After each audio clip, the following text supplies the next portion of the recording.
भगवान शिव शीघ्र प्रसन्न होने वाले और बहुत ही भोले स्वभाव के माने जाते हैं। इसलिए तो उन्हें भोलेनाथ कहा जाता है। माना जाता है कि शिव जी को प्रसन्न करने और उनकी कृपा पाने के लिए किसी कठिन अनुष्ठान की आवश्यकता नहीं होती है। वो अपने भक्त की सच्ची श्रद्धा से की गई आराधना से खुश हो जाते हैं। सोमवार का व्रत रखने व इस दिन से जुड़ी कथा का पाठ करने से जातक के घोर संकट भी कट जाते हैं। बहुत समय पहले की बात है, किसी नगर में एक साहूकार रहता था। उसका घर धन धान्य व सभी सुख सुविधाओं से भरा हुआ था। बस कमी थी तो एक संतान थी। संतान पाने के लिए साहूकार हर सोमवार को उपवास रखता था और शिव मंदिर जाकर पूरी आस्था से शिव पार्वती की पूजा अर्चना करता था। उसकी अटूट भक्ति से मां पार्वती प्रसन्न हुई और भगवान शिव से निवेदन करने लगी, हे स्वामी, आप तो अपने भक्त की पुकार शीघ्र सुन लेते हैं। कृपया साहूकार पर भी दया करें और उसकी मनोकामना पूर्ण करें।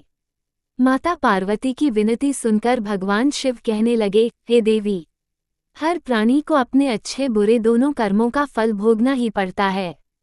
यही इस संसार की रीत है। ये सुनकर पार्वती जी साहूकार की मनोकामना पूर्ण करने के लिए शिव जी से हठ करने लगीं। बहुत समझाने पर भी जब माता पार्वती न मानी तो शंकर भगवान ने साहूकार को संतान प्राप्ति का वरदान दिया, किंतु उन्होंने कहा कि ये बालक अल्पायु होगा और मात्र 12 वर्ष तक ही जीवित रह सकेगा। उधर साहूकार भगवान शिव व माता पार्वती की बातें सुन चुका था, इसलिए उसे संतान प्राप्ति का वरदान पाने के बाद भी कोई प्रसन्नता न हुई, किंतु वो अब भी पहले की ही तरह पूरी श्रद्धा से भगवान भोले शंकर की आराधना करता रहा। वरदान पाने की कुछ ही समय बाद साहूकार की पत्नी गर्भवती हुई और 9 महीने बाद एक सुंदर बालक को जन्म दिया। जब बालक 11 वर्ष का हुआ तो साहूकार ने उसके मामा को बुलाकर कहा कि इसे काशी पढ़ने के लिए ले जाओ। तुम लोग रास्ते में यज्ञ व दान पुण्य करते हुए जाना। ये कहकर साहूकार ने उन्हें खूब धन देकर विदा किया। इधर काशी प्रस्थान के बाद मामा भांजे एक गांव से गुजर रहे थे। वहां एक राजकुमारी का विवाह हो रहा था, परंतु राजकुमार एक आंख से काना था। तभी वर के पिता ने साहूकार के बेटे को देखा और उसके मामा से कहा, तुम अपना भांजा कुछ समय के लिए हमें दे दो, विवाह संपन्न हो जाए उसके बाद ले जाना। राजकुमार के पिता ने दोनों को खूब धन दिया और इस प्रकार साहूकार के बेटे के साथ राजकुमारी का विवाह संपन्न हो गया। साहूकार का पुत्र बड़े ही ईमानदार स्वभाव का था, इसलिए उसे जैसे ही अवसर मिला उसने राजकुमारी की चुन्नी पर लिखा कि तुम्हारा विवाह तो मेरे साथ हुआ है, किंतु जिस राजकुमार के साथ तुम्हें भेजा जाएगा वो एक आंख से काना है। जब राजकुमारी ने साहूकार की लिखी पढ़ी तो बोली, स्वामी, मैंने अग्नि को साक्षी मानकर आपके साथ फेरे लिए हैं। अब मैं आपके अलावा किसी और को अपना पति स्वीकार नहीं करूंगी।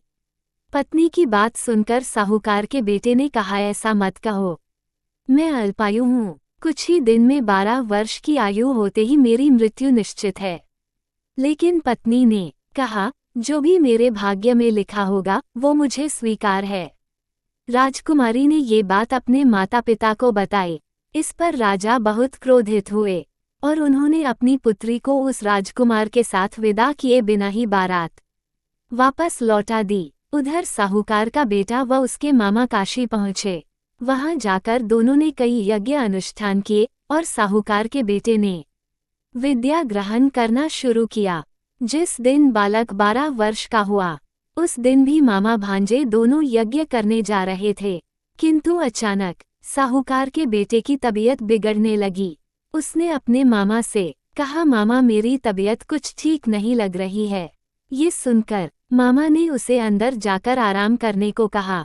बालक अंदर जाकर आराम करने लगा, किंतु आज ही के दिन उसकी मृत्यु निश्चित थी, अतः कुछ ही समय में उसके प्राण निकल गए। भांजे की मृत्यु होने पर मामा विलाप करने लगे। संयोगवश उसी समय भोलेनाथ व पार्वती जी उसी रास्ते से जा रहे थे। माता पार्वती ने शिव जी से कहा, हे स्वामी, ये करुण स्वर किस ओर से आ रहा है, मुझसे ये सहन नहीं हो रहा है। कृपया आप इस व्यक्ति के कष्टों का निवारण करें।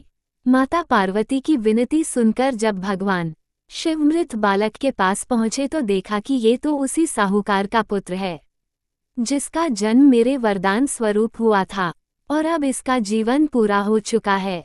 माता पार्वती दुखी होकर कहने लगी कि हे प्रभु, इस बालक को मृत देखकर इसके माता पिता वियोग में अपने प्राण त्याग देंगे, इसलिए कृपया आप मेरी विनती सुने और इस बालक को जीवन दान दें। पार्वती जी के निवेदन पर भोलेनाथ ने उस बालक को जीवन दान का वरदान दिया। शंकर जी के आशीर्वाद स्वरूप बालक फिर से जीवित हो गया। उसने अपनी शिक्षा पूरी की और अपने मामा के साथ नगर लौट पड़ा। दोनों चलते चलते उस नगर में पहुंचे जहां राजकुमारी के साथ बालक का विवाह हुआ था।